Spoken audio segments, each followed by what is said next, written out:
Hello everyone. देखिए अब next topic करते हैं हम ट्रांजिस्टर एज अ स्विच।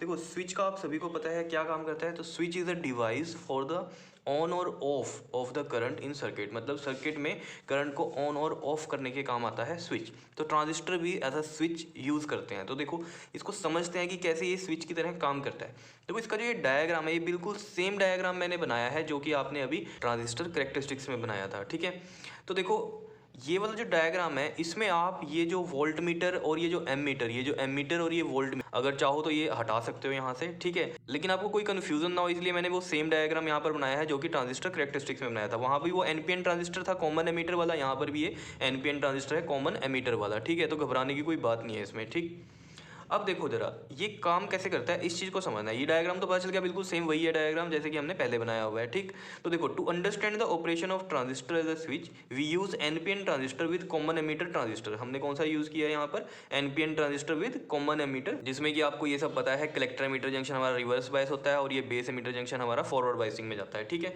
अब इसको अगर हमें समझना है तो किरचॉफ्स वोल्टेज लॉ आपको आना चाहिए जो कि हमने यूनिट सेकंड में पढ़ा था। ठीक है, तो किरचॉफ्स वोल्टेज लॉ जिसको हम बोलते हैं केवीएल वो हम लगाएंगे। देखो जरा ये वाला जो सर्किट है हमारा इनपुट सर्किट हो गया और इधर वाला ये आउटपुट सर्किट हो गया। ठीक है, मैं बार बार बोल रहा हूँ कि ये एमीटर और ये वोल्ट मीटर अगर आप नहीं लगाना चाहते तो मत लगाना। ठीक है, एमीटर तो अगर नहीं लगाना चाहते तो मत लगाना। देखो ये वोल्ट मीटर मैंने यहाँ क्यों कहीं बुक्स में आप देखना यहाँ पर ये बस जस्ट एक एरो लगाया हुआ है और यहाँ पर VCE लिखा हुआ है, ये शो नहीं कर रखा है कि ये वोल्ट मीटर है। ठीक, आप भी चाहते हो तो मत लगाना। यहाँ पर बेसिकली ये चीज लगाई क्यों गई है ताकि आपको ये पता चल जाए कि इधर इस वाले पॉइंट पर कितनी वोल्टेज मिल रही है कॉमन एमीटर वाले जंक्शन पे। क्योंकि देखो जब यहाँ से ये VCC हम अप्लाई कर रहे हैं तो कुछ वोल्टेज ड्रॉप यहाँ भी होगा RC के क्रॉस। ठीक है ना, तो जो यहाँ वोल्टेज बनेगी वो हम बोल सकते हैं कि कॉमन एमीटर वाली वोल्टेज होगी। और सेम चीज यहाँ पर भी है। देखो जैसे ये VBE हमने यहाँ पर लगा रहे हैं। ठीक है, तो ये VBE बेस एमीटर की वोल्टेज होगी और जो ये VBB है हमारी ये इनपुट वोल्टेज है। और देखो ये वोल्टेज जो होगी ये यहाँ पर इसके क्रॉस होगी बेस एमीटर के क्रॉस। क्यों? क्योंकि RB के क्रॉस ये वोल्टेज कुछ ड्रॉप होगी। हाँ VBB हम इनपुट वोल्टेज बोल सकते हैं। ठीक है, क्यों? क्योंकि इनपुट तो हम ही दे रहे हैं यहाँ से। ठीक है, लेकिन यहाँ कुछ वोल्टेज ड्रॉप होगा तो ये VBE जो यहाँ पर बनेगी अब वो थोड़ी सी अलग होगी। ठीक है, ऐसे ही यहाँ पर है ये VCC भी देखो हम दे रहे हैं यहाँ से, है ना, हम चेंज करते हैं ना VCC, तो मैं इसको आउटपुट वोल्टेज नहीं बोल सकता। ठीक है, आउटपुट वोल्टेज मैं इसी को बोल दूंगा। यहाँ पर आपको जो है ये चीज़ें कंसीडर करनी पड़ेंगी कि ये VCE जो है ये आउटपुट वोल्टेज होगी। क्यों?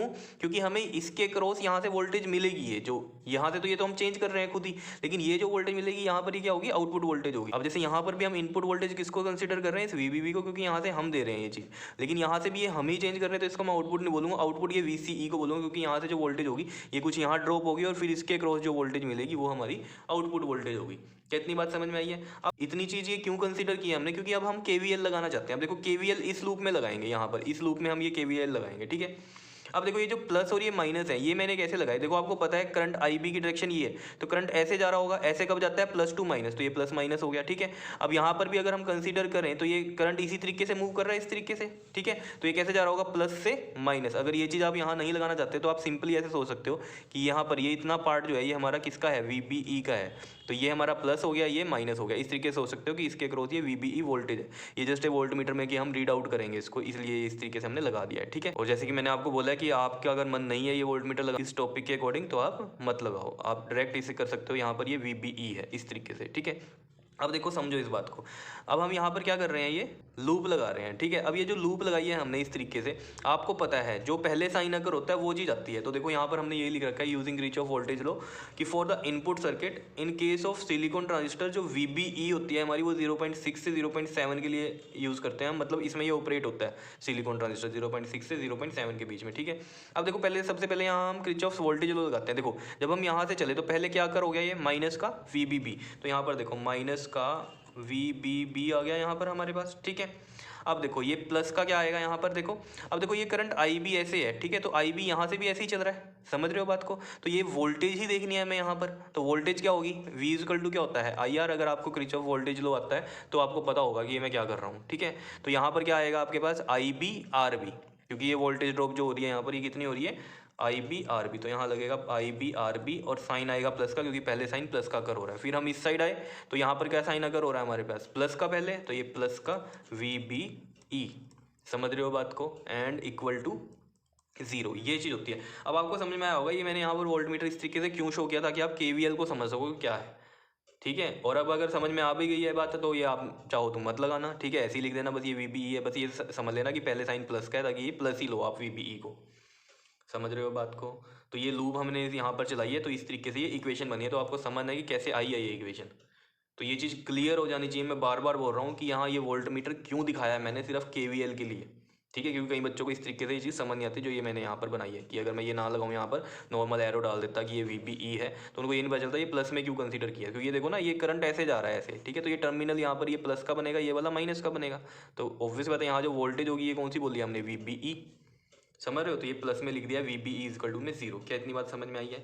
अब जो मैंने आपको बात बताई थी कि यहाँ पर ये जो वी बी बी है ये हमारा क्या है, इनपुट वोल्टेज। तो मैं इसको वी आई भी लिख सकता हूँ। तो देखो यहाँ से, देखो सबसे पहले यहाँ से हम देखो इसको अगर सही करें तो ये आई बी आर बी प्लस में वी बी ई जो है, इसको मैं लिख सकता हूँ इधर वी बी बी के इक्वल, क्योंकि माइनस का इधर जाके प्लस का हो गया, ठीक है? तो अब हम इसको इंटरचेंज भी कर सकते हैं, पूरी इक्वेशन को किस तरीके से वी बी बी इधर ला सकते हैं, पता है आपको?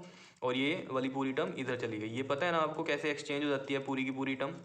इसमें हमने साइन नहीं चेंज किए, नहीं तो आप साइन चेंज करते तो कैसे करते, माइनस का वी बी बी इधर जाता, फिर माइनस का आई बी आर बी इधर जाता, माइनस का वी बी ई इधर जाता, वहाँ से माइनस कॉमन लेते, माइनस माइनस कैंसिल होते, तो यही आ जाता आंसर। लेकिन आपको ये बेसिक पता होना चाहिए कि अगर इक्वेशंस को हम टोटली इंटरचेंज कर दें तो साइन चेंज करने की जरूरत नहीं होती, ठीक है? तो ये चीज़ समझ में आई आपको? तो मैं इसको ऐसे लिख सकता हूँ, वी आई इजकल टू में आई बी आर बी प्लस में वी बी ई। क्या इतनी बात समझ में आई है या नहीं, बताओ? ठीक है, तो ये हमारी बन गई फर्स्ट इक्वेशन। इसी तरीके से आउटपुट सर्किट में लगाते हैं हम जरा केवीएल। तो कैसे लगेगा, देखो इसमें करंट ऐसे जा रहा है ना, तो ये आप इस तरीके से लगा दो, ठीक है? तो देखो सबसे पहले यहाँ पर क्या कर हो रहा है आपके पास, माइनस का वी सी सी, ऐसे जाएंगे ना, तो ये माइनस आ रहा है, तो माइनस का वी सी सी।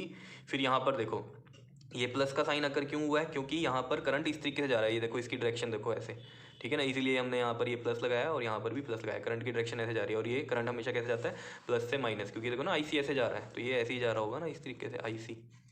समझ में आई है कहानी? देखो इसको मैं ऐसे भी बना सकता हूँ ना, ये आई ई इधर जा रहा है, तो आई ई से इधर ये जो करंट जाएगा ये पूरा का पूरा आई सी जाएगा, और इधर ये पूरा करंट ऐसे जा रहा है, ये कौन सा है, आई बी जा रहा है हमारे पास। इस तरीके से आप समझो, ठीक है? तो ये देखो अब यहाँ पर जो वोल्टेज ड्रॉप होगी वी क्या होगा यहाँ पर हमारा, आई सी आर सी होगा, ठीक है ना? तो ये प्लस का साइन है पहले करंट की वजह से, तो ये आई सी आर सी आ गया। उसके बाद देखो ये कंसीडर नहीं करना आपने एमीटर को, ठीक है? क्योंकि हमें वोल्टेज लेनी होती है, यहाँ तो सिर्फ करंट बता रहा है। तो यहाँ पर इसके क्रॉस ये हमारा क्या आ जाएगा, प्लस का वी सी ई आ जाएगा एंड इक्वल टू 0। अब यहाँ पर भी यही बात आपको समझनी है कि ये वी सी ई पे जो ये वोल्ट मीटर लगाया, ये ना भी लगाना चाहे आप, इसमें है क्या चीज़ कि ये जो हमारा कलेक्टर और ये जो एमीटर है, यहाँ पर क्या हो रहा है, देखो करंट ऐसे ही आ रहा है, तो ऑब्वियस ये प्लस का टर्मिनल बनेगा और ये वाला इधर माइनस का बनेगा। ऐसे ही करंट जा रहा है क्योंकि ये, समझ रहे हो ना बात को? तो अगर यहाँ नॉर्मल आपको ऐसे ही एरो लगाना है तो ये चीज़ आप इस तरीके से समझ सकते हो, अगर ये एमीटर वोल्ट मीटर नहीं लगाने हैं, ठीक है? तो यहाँ पर भी ये देख लो आपके पास इधर इसके क्रॉस वोल्टेज है, ये कलेक्टर एमीटर की, दैट इज वी सी ई, तो प्लस का साइन अकर हो रहा है, प्लस का वी सी ई। और मैं बार बार बोल रहा हूँ ये चीज़ कईयों को समझ में नहीं आती है, इसलिए मैंने ये वोल्ट मीटर लगाए थे ताकि बच्चों को आसानी से समझ में आएगी कहानी क्या है। क्लियर हो रही है चीज़ या नहीं इतनी, बताओ?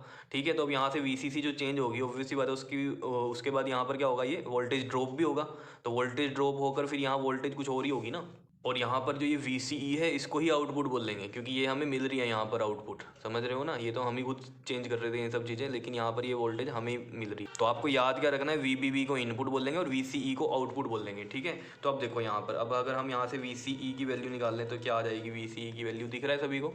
ये देखो VCE की वैल्यू, ये समझ में आ गया। माइनस VCC, यहाँ पर साइन अकर माइनस का हुआ है, फिर प्लस का ICRC, वोल्टेज ड्रॉप वोल्टेज ही लेते हैं क्योंकि KVL में, तो ये प्लस का ICRC आ जाएगा, फिर यहाँ से प्लस का VCE इक्वल टू 0। अब VCE की वैल्यू जो होगी वो क्या होगी, देखो यहाँ से ये प्लस का VCC हो जाएगा और ये माइनस का ICRC हो जाएगा। क्या इतनी बात समझ में आ रही है? और VCE को ही हम क्या बोल रहे हैं, आउटपुट वोल्टेज बोल रहे हैं, तो ये VCC माइनस में ICRC आ जाएगा। ये हमारी सेकेंड इक्वेशन बन गई। क्या इतनी बात समझ में आ रही है या नहीं? अब देखो इसकी वर्किंग समझते हैं। देखो वर्किंग कैसे होगी इसकी, देखो आपको इतनी कहानी पता चल गई कि ये सिलिकॉन का जो हमने ट्रांजिस्टर लिया है ये सिर्फ VBE जब होगी हमारी 0.6 से 0.7 तब काम करता है, ठीक है ना? तो देखो यहाँ से आपको ये KCL से पता है कि IE इक्वल टू क्या होता है, IB प्लस में IC होता है, ठीक है? अब एक नॉर्मल सी बात है कि जब ये हमारी जो VI है ये 0.6 से लेस होगी, ध्यान से समझना बात, कि 0.6 से लेस होगी तो ये वर्क तो नहीं करेगा, तो IB कितना रहेगा, 0 रहेगा। अगर IB 0 है इसके अकॉर्डिंग यहाँ से, तो IC भी 0 रहेगा। सीधी सी बात है, क्योंकि देखो IB होगा तभी IC होगा, क्योंकि एमीटर करंट होगा तभी IB भी होगा और IC भी होगा। अगर IB 0 है तो ऑब्वियस बात है IC भी 0 ही है। ये चीज़ आपको समझनी है, ठीक है? तो अगर IC 0 है तो यहाँ इक्वेशन सेकंड में आ जाओ। ये अगर ये हम सेकंड में जाएं तो ये IC 0 हो गया, तो आउटपुट कितनी होगी, VCC के बराबर ही होगी, मतलब ये वाली वोल्टेज VCE और ये वाली क्या हो गई, इक्वली हो गई। क्या इतनी बात समझ में आ रही है? तो ये जो स्टेट होती है जिसमें कि हमारा ये IB 0 हो गया, ये वर्क ही नहीं कर रहा ट्रांजिस्टर, तो उस केस में हम क्या बोलेंगे कि ये ट्रांजिस्टर किस स्टेट में है? स्विच्ड ऑफ स्टेट में है, क्योंकि काम ही नहीं करेगा तो स्विच्ड ऑफ स्टेट में है। और इसको हम बोलते हैं कट ऑफ स्टेट। क्या बोलते हैं हम? Cut off state. लेकिन ये कब तक है? जब तक वो 0.6 से लेस है। अगर आप यहाँ ट्रांसफर कैरेक्टरिस्टिक्स को यहाँ समझ पा रहे हो, देखो ये हमने देखो ये इनपुट वोल्टेज बनाई है, ये आउटपुट वोल्टेज बनाई है, ठीक है। अब देखो यहाँ आउटपुट वोल्टेज तो ऑब्वियस सी बात है कितनी आ गई हमारी, VO इक्वल टू में VCC। लेकिन इस स्टेट में ये काम ही नहीं करेगा, जिसको हम बोलते हैं कट ऑफ रीजन या फिर कट ऑफ स्टेट बोलते हैं। तो ये स्विच्ड ऑफ स्टेट है, क्यों? क्योंकि इसमें IB 0 है और IC भी 0 है। कलेक्टर करंट जो आउटपुट करंट है वही 0 है, तो काम कैसे करेगा ये ट्रांजिस्टर? काम नहीं करेगा। समझ रहे हो इस बात को? ठीक है। फिर जो दूसरा केस है वो हमारे पास कौन सा चलता है? जिस दूसरे केस में एक्टिव रीजन और सैचुरेशन रीजन ये इकट्ठे चलते हैं। देखो कैसे, देखो इसमें क्या होगा, जब इनपुट वोल्टेज हम बढ़ानी शुरू करेंगे 0.6 से ऊपर, जैसे यहाँ पर 0.6 से अब क्या करें हमने, इनपुट वोल्टेज बढ़ानी शुरू की।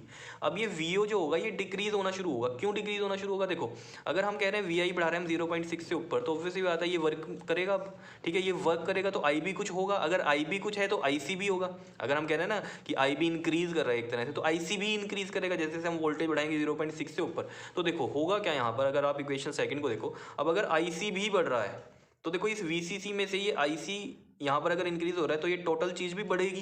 तो टोटल चीज़ ज़्यादा बढ़ रही है और इसमें से ही घट रही है, तो ये नॉर्मल सी बात है कि इस VO की वैल्यू क्या होगी? कम होगी, ठीक है ना। अगर यहाँ IC की वैल्यू कम है तो देखो ये चीज़ जो होगी कम होगी और इसमें से कम ही माइनस होगी तो वैल्यू ज़्यादा होगी यहाँ पर।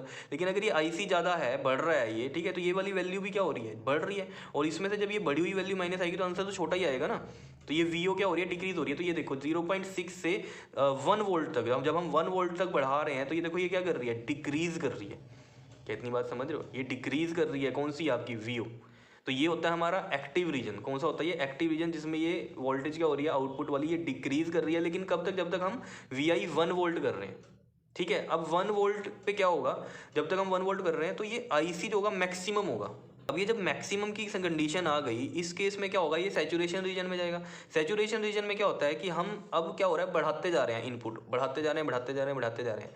तो ये IC भी अपनी मैक्सिमम वैल्यूज पे रीच करेगा। मैक्सिमम वैल्यूज पे अगर IC रीच कर रहा है तो ऑब्वियस बात है ये VO डिक्रीज ही करेगा। तो ये देखो VO और ज़्यादा डिक्रीज होता जा रहा है, ये VO की लाइन है ना, ये VO और डिक्रीज होता जा रहा है। लेकिन ये VO 0 पे नहीं जाएगा कभी भी। समझ रहे हो बात? ये VO कभी भी 0 पे नहीं जाएगा। मतलब क्या है यहाँ पर?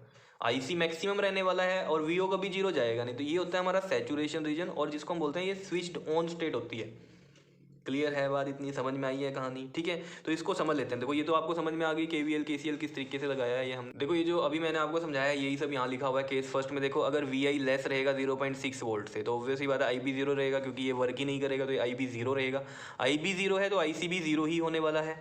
तो then the from equation second VO is equal to VCC, ये सेकंड इक्वेशन से देखो यहाँ पर यही मैंने आपको बताया था। IC अगर 0 हो गया तो ये टर्म 0 होगी, VO VCC के इक्वल जाएगा। और ये जो ट्रांजिस्टर होगा किस में होगा? कट ऑफ स्टेट में होगा। Now the transistor will be in cut off state और द स्विच्ड ऑफ स्टेट, और हम इसको क्या बोलेंगे? स्विच्ड ऑफ स्टेट बोलेंगे। केस सेकंड में हमने क्या बताया कि VI अब ग्रेटर कर देंगे 0.6 वोल्ट से, तो IB भी आएगा, क्योंकि ये वर्क करना स्टार्ट करेगा तो IB भी आएगा, IB आएगा तो IC भी आएगा। IC also exist as IC increase. अब IC इंक्रीज करेगा तो वैल्यू ऑफ VO है वो डिक्रीज करेगी। कहाँ से? फ्रॉम इक्वेशन सेकंड से। देखो ये IC अगर इंक्रीज कर रहा है तो ये पूरी वैल्यू जो मैंने आपको बताई है बढ़ेगी, और इसमें से ये घटेगी, तो टोटल वैल्यू भी कम ही आने वाली है हमारे पास। अभी देखो IC RC जो है, ये IC अगर बढ़ रहा है तो ये देखो VO कम कैसे होगी, यहाँ से भी आप समझ सकते हो। देखो ये अगर IC बढ़ रहा है तो यहाँ ड्रॉप बढ़ेगा ना। अब ड्रॉप बढ़ेगा तो ऑब्वियस बात है यहाँ वोल्टेज कम ही होने वाली है। आ रही है ये चीज़ समझ में? ठीक है। उसके बाद क्या लिखता है?